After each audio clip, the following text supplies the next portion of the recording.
बिस्मिल्लाहिर्रहमानिर्रहीम। The blank page official में आपको खुशामदीद कहते हैं। अगर आप नए हैं इस चैनल पर तो सब्सक्राइब ज़रूर करिएगा और बेल आइकन को प्रेस करना ना भूलिएगा।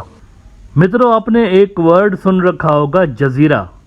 अरबी में जजीरा असल में आइलैंड को कहते हैं, और ये जो अरब वर्ल्ड है ना पूरी, इसको भी आइलैंड लाइक कहा जाता है, जजीरा नुमा कहा जाता है। अब जजीरा नुमा का मतलब जजीरा नहीं होता, जजीरा नुमा का मतलब होता है जजीरे के जैसा। तो अरब वर्ल्ड को जजीरे के जैसा इसलिए कहा जाता है क्योंकि अगर आप मैप देखें अरब वर्ल्ड का, तो एक बहुत बड़ा ये ज़मीन का टुकड़ा है जिसके तीन तरफ से पानी है, एक तरफ से खुश्की है, छोटी सी खुश्की की पट्टी है, ज़मीन की पट्टी है, बाकी तीन तरफ से उसके पानी है। तो इसीलिए इसको जजीरे के जैसा कहा जाता है। एग्जैक्टली आइलैंड नहीं है लेकिन आइलैंड के जैसा है। लेकिन मिडल ईस्ट के लिए आपने एक और भी नाम सुना हुआ होगा, गल्फ। गल्फ भी कहते हैं इसको, कुछ इलाके के वो गल्फ भी कहते हैं। तो गल्फ इसलिए कहते हैं उसको क्योंकि ये पर्शियन गल्फ के किनारों पे वाकई कुछ मुल्क हैं इसके, तो इसीलिए उनको गल्फ कहा जाता है। गल्फ उस इलाके को कहते हैं जहां एक बहुत बड़े समुंदर में से एक छोटी सी पट्टी अंदर खुश्की की तरफ जा रही हो ना, तो उसको बेसिकली गल्फ कहा जाता है। गल्फ के जैसा ही एक और भी टर्म यूज होता है जिसको बे कहते हैं। Bay is different, gulf is different. Bay कहा जाता है उस समुद्री इलाके को जो कि एक तरह से प्याले के जैसा बना हुआ होता है, यानी इसका जो मुंह होता है वो बड़ा गहरा होता है, लेकिन जो ही आप अंदर जाएंगे ना तो वो प्याले की तरह का एक इलाका बना हुआ होता है। दुनिया का जो सबसे बड़ा बे है दुनिया के अंदर, वो बे ऑफ बंगाल है। और आपको ये जानकर हैरत होगी कि दुनिया का आधा ट्रेड जो है ना वो बे ऑफ बंगाल से होता है। बे ऑफ बंगाल से दुनिया का आधा ट्रेड क्रॉस कर रहा होता है। और ये वो खित्ता है बे ऑफ बंगाल का जहाँ पर बांग्लादेश आता है, जहाँ म्यांमार आता है और इंडिया के कुछ इलाके वहाँ पर आते हैं। तो बे ऑफ बंगाल वो इलाका है जो कि कोरिया, जापान, चाइना, इन मुल्कों को, इंडोनेशिया, आसियान वाले, इनको मिलाता है मिडल ईस्ट और अफ्रीका के साथ। तो ये बड़ा इंपॉर्टेंट, स्ट्रेटेजिकली इंपॉर्टेंट रीजन है। जो यहाँ पर बे ऑफ बंगाल में फोर्स पावरफुल होगी, उनका यूं समझिए कि दुनिया के आधे ट्रेड रूट्स के ऊपर कंट्रोल होगा। अब ये जो अमेरिका और चाइना की कोल्ड वार है, इसके अंदर बे ऑफ बंगाल एक बहुत ही इंपॉर्टेंट हैसियत रखता है और इसके ऊपर अपना इन्फ्लुएंस बढ़ाने की लड़ाई इस वक्त जारी है। ना ये जो इलाका है ना बे ऑफ बंगाल का, अगर आप इसको ट्रेड और स्ट्रेटेजिक इसकी इंपॉर्टेंस छोड़ भी दें तो नेचुरल रिसोर्सेज के हवाले से भी ये बहुत इंपॉर्टेंट रीजन है। आपको पता है एशिया पैसिफिक के अंदर दुनिया का वो कौन सा मुल्क है जिसके पास सबसे ज़्यादा गैस के रिजर्व्स है? Do you know that? Asia Pacific की बात कर रहा हूँ, सारी दुनिया की नहीं, एशिया पैसिफिक में। बहुत बड़ा एशिया पैसिफिक का इलाका है। वो मुल्क जिसके समंदरों के अंदर सबसे ज़्यादा गैस है वो बांग्लादेश है। ये बांग्लादेशियों को खुद को भी नहीं पता कि उनके मुल्क के पास एशिया पैसिफिक में सबसे ज़्यादा गैस है और वो बे ऑफ बंगाल के अंदर है। और चौथे नंबर पर म्यांमार के पास एशिया पैसिफिक में सबसे ज़्यादा गैस है। तो यहाँ पर ये जो इन्फ्लुएंस हासिल करने की गेम चल रही है ना, ये सिर्फ जियो पॉलिटिक्स से नहीं है, आगे का सोच के कर रहे हैं। ये जो सारी गैस है ना, एशिया पैसिफिक का सबसे बड़ा गैस का जखीरा बांग्लादेश के पास और चौथे नंबर पर म्यांमार के पास, ये ज़खायर कहीं ना कहीं आगे चलकर ग्लोबल ट्रेड के अंदर और एनर्जी नीड्स के अंदर काम आएंगे और इनको एक्सप्लोर किया जाएगा, इनको टैप किया जाएगा।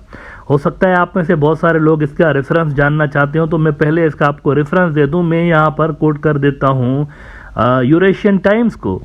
कल यूरेशियन टाइम्स में ये खबर लगी है कि China's new look south policy isolates India in its own backyard as PLA looks to dominate world's largest bay. और इसमें वो कह रहे हैं कि the bay of Bengal is also believed to be saddled with significant gas reserves. According to some estimates, Bangladesh reserves are at 200 trillion cubic feet, making it the largest in Asia Pacific. Myanmar has the fourth largest proven natural gas reserves in Asia Pacific. It exports petroleum gas to both Thailand and China. तो यहाँ बे of Bengal जो है ना, ये दुनिया के इसीलिए सबसे इम्पोर्टेंट मैं समझता हूँ कि रीजन्स में से, कि आधा दुनिया का ट्रेड गुजर रहा है, जापान का ट्रेड, चाइना का ट्रेड, कोरियंस का ट्रेड यहाँ से गुजर रहा है, सीधा जा रहा है मिडल ईस्ट और अफ्रीका। और ऑन टॉप ऑफ दैट यहाँ नेचुरल गैस का इतना बड़ा ज़ख़ीरा। तो इसीलिए ये जो बे ऑफ बंगाल का रीजन है ना, सोने के अंडे देने वाली मुर्गी है। इसीलिए ब्रॉडर व्यू के अंदर मैं कहता रहता हूँ कि एशिया के अंदर जो सबसे ज़्यादा अहम तरीन मुल्क है ना स्ट्रेटेजिकली, एक तो पाकिस्तान है। पाकिस्तान की अपनी एक जियोग्राफिकल अहमियत है, ये दुनिया के 2-3 बड़े इलाकों को जोड़ने के लिए लिंक का किरदार अदा करता है। लेकिन दूसरा, ये म्यांमार और बांग्लादेश बहुत इंपॉर्टेंट मुल्क हैं स्ट्रेटेजिकली। दुनिया के हालात ऐसे डेवलप हो गए हैं चाइना के इमर्ज होने से कि इनकी अहमियत अब बढ़ गई है। अच्छा, यहाँ इंडिया के लिए कुछ खबरें बेहतर नहीं है, क्योंकि हिस्टोरिकली पिछले अगर आज 4-5 साल पहले देखें ना, वहां तक भी इंडिया का यहाँ पर सिग्निफिकेंट इन्फ्लुएंस था। बे ऑफ बंगाल इंडिया का अपना इलाका समझा जाता था, वो इसको अपना जोन ऑफ इन्फ्लुएंस समझ रहे होते थे इंडियंस।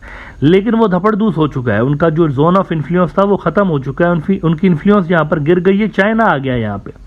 और यूरेशियन टाइम्स कह रहा है कि a great game is afoot in the resource rich bay of Bengal region apart from building naval bases in the larger Indian Ocean region to augment the reach of its navy. China is also aiding the littoral countries in the Bay of Bengal to develop their sea lakes. Most recently, it has helped Bangladesh build a submarine base for its Chinese supplied subs. Now ये जो submarine base बना है ना बांग्लादेश के अंदर, Chinese जो submarine base बना है, ये स्ट्रेटेजिकली बहुत ज़्यादा इंपॉर्टेंट है और इंडिया को इस पे बहुत ज़्यादा कंसर्न्स आज भी हैं, पहले भी थे जब ये बन रहा था। और इंडियन कंसर्न्स के ही हवाले से यूरेशियन टाइम्स कह रहा है कि with the country having 2 submarines of its own, Bangladesh PM said that besides helping the country to protect its maritime assets, the base would benefit the vessels traversing the Bay of Bengal. This means that a Chinese submarine can also dock at the base in the future. यानी कि Chinese जो है ना, इन्होंने ये construct तो किया है, लेकिन कहीं ना कहीं पे वो भी आपको घूमते घामते नजर आएंगे इस रीजन के अंदर, और ये इंडिया के लिए फिर बहुत गड़बड़ वाली बात है। इंडिया के एक बड़े ऑफिशियल हैं, रिटायर्ड हैं, कमोडोर रिटायर्ड उदय सी भास्कर साहब, और ये डायरेक्टर हैं सोसाइटी फॉर पॉलिसी स्टडीज़ के। इन्होंने यूरेशियन टाइम्स को एक बड़ी इंटरेस्टिंग स्टेटमेंट दी, वो उन्होंने रिपोर्ट की हुई है कि for India the presence of Chinese build submarines in the bay of Bengal in a way makes it a very crowded water body as far as under water activities are concerned, and it also legitimizes the Chinese presence in more ways than one.